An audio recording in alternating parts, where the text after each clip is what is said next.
ബിനു വടശ്ശേരിക്കര നമ്മുടെ മധ്യേ കടന്നു വന്നിട്ടുണ്ട്. ഒരു നിമിഷം അദ്ദേഹം അനുശോചനം അറിയിക്കും. അതോടുകൂടെ ഇവിടെ ഞാൻ അനുശോചന സന്ദേശങ്ങൾ നിർത്തുക പ്രാർത്ഥിക്കാനായിട്ട് പോവുകയാണ്. പ്രത്യാശാനിർഭരമായ സമയത്തിനായിട്ട് കർത്താവിന് നന്ദി പറയുന്നു. ഒരു പുരുഷായുസ് കർത്താവിന് വേണ്ടി നിലനിന്ന പ്രിയ കാനമച്ചൻ എന്ന് നമ്മൾ വിളിക്കുന്ന പി എബ്രഹാമിന് യാത്രയപ്പ് നൽകുന്ന ഒരു സമയമാണല്ലോ. എൻ്റെ ഓർമ്മ ശരിയെങ്കിൽ ഞാനൊരു 8ാം ക്ലാസ്സിൽ പഠിക്കുമ്പോഴാണ് പ്രിയ പാസ്റ്ററെ കാണുന്നത്.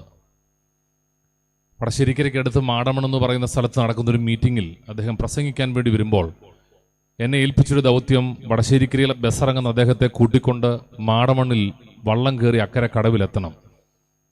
അന്നു മുതൽ ഞാൻ അദ്ദേഹത്തിൻ്റെ എഴുത്തുകൾ വായിക്കാൻ, പ്രസംഗങ്ങൾ കേൾക്കാനിടയായി തീർന്നിട്ടുണ്ട്. പല സമയങ്ങളിലും ഇവിടെ കടന്നു വരാനും ലേഖനങ്ങൾ എഴുതാനും അവസരം എനിക്ക് ലഭിച്ചിട്ടുണ്ട്. കാനമച്ചൻ പറഞ്ഞിരുന്ന ലേഖനങ്ങൾ ഞാൻ പലപ്പോഴും എഴുതിയിട്ടുണ്ട്. ഓരോ കുത്തും കോമയും പോലും അദ്ദേഹം അതിൽ സ്പെസിഫിക് ആയിട്ട് പറഞ്ഞു തന്നിരുന്നു. ഈ ചില മാസങ്ങൾക്ക് മുമ്പ് ഞാൻ വീണ്ടും ഇവിടെ കടന്നു വന്നു. എൻ്റെ മകൻ പ്രിയ ആഷറും ഉണ്ടായിരുന്നു.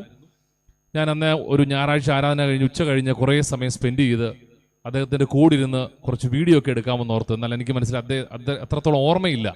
എന്നാൽ ഞാൻ എടുത്ത വീഡിയോ ഇപ്പോഴും എൻ്റെ കയ്യിലുണ്ട്. ഭക്തവത്സൻ മരിച്ച സമയത്ത് അദ്ദേഹത്തിന് വേണ്ടിയുള്ള ഒരു അനുശോചന കുറിപ്പ്, ഒരു വീഡിയോ ഒക്കെ ചെയ്യാനൊക്കെയാണ് വന്നത്. വലിയ പ്ലാനോടാണ് വന്നതെങ്കിലും അദ്ദേഹത്തിന് എല്ലാ കാര്യങ്ങളും ഓർമ്മയില്ലാത്തത് കൊണ്ട് എനിക്ക് ആ വീഡിയോ ഫുള്ളായിട്ട് എടുക്കാൻ കഴിഞ്ഞില്ല.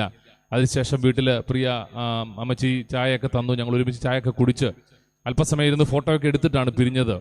എന്നാൽ എൻ്റെ ഒരു ഓർമ്മയിൽ അദ്ദേഹം ഒരു കർത്താവിന് വേണ്ടി അത്യന്തം നിലനിന്നൊരു ദൈവദാസൻ. പ്രത്യേകിച്ച് അദ്ദേഹത്തിൻ്റെ വേഷം തന്നെ അങ്ങനെ ആയിരുന്നു. ഒരു ഹാഫ് കൈ ഷർട്ടും അതേസമയം തന്നെ ഒരു വെള്ള പാൻറ്റുമൊക്കെ ധരിച്ച് വിവിധ വേദികളിൽ യാത്ര ചെയ്യുന്ന, മുമ്പേ ജോബി പാസ്റ്റർ പറഞ്ഞ പോലെ ബസ്സിൽ നിന്ന് ബസ്സിലേക്ക് മാറിക്കയറി ഇന്ത്യയിലും വിവിധ രാജ്യങ്ങളിലും യാത്ര ചെയ്ത ഒരു ദൈവദാസനാണ്. അദ്ദേഹത്തിൻ്റെ ഓർമ്മയുടെ മുമ്പിൽ ശിരസ് നമിക്കുന്നു. അദ്ദേഹത്തിൻ്റെ എഴുത്തുകൾ ഒരുപക്ഷെ പെന്തക്കോസ്ത് ലോകം കാനമച്ചന് മുമ്പും പിൻപും എന്നറിയപ്പെടുന്ന നിലവാരത്തിലേക്ക് വരും. എന്ത് ചോദിച്ചാലും അതിന് ഉത്തരം തരാൻ കഴിയുന്ന ഒരു ദൈവദാസനായിരുന്നു പ്രിയ കർത്താവിൻ്റെ ദാസൻ പ്രിയ എബ്രഹാം. അതുകൊണ്ട് തന്നെ നമുക്കൊരു പ്രത്യാശയുണ്ട്. ഇന്നല്ലെങ്കിൽ നാളെ നിത്യതയിൽ പ്രിയ പിതാവിനെ കാണാം എന്നുള്ള പ്രതീക്ഷകൾ. എക്സൽ മിനിസ്ട്രീസിൻ്റെ പ്രത്യേക ദുഃഖത്തെയും അനുശോചനത്തെയും രേഖപ്പെടുത്തുന്നു.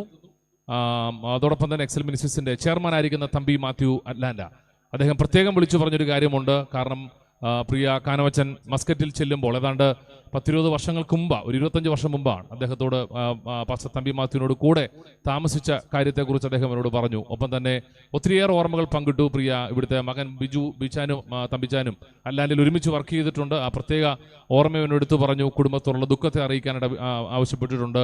ദൈവം പ്രത്യാശ നിറയ്ക്കട്ടെ. എക്സൽ മിനിസ്ട്രീസിന്റെ ചെയർമാനായിരിക്കുന്ന തമ്പി മാത്യുവിൻ്റെ ദുഃഖത്തെ അറിയിക്കുന്നു. ഡയറക്ടറായിരിക്കുന്ന അനിൽ അലന്തൂരിൻ്റെ ദുഃഖത്തെയും ഞങ്ങളുടെ എല്ലാ ടീമംഗങ്ങളുടെയും എക്സൽ മീഡിയ അടക്കമുള്ള എല്ലാ ടീമിൻ്റെയും ലീഡേഴ്സിൻ്റെയും പ്രത്യേക ദുഃഖത്തെയും അനുശോചനത്തെ അറിയിക്കുകയാണ്.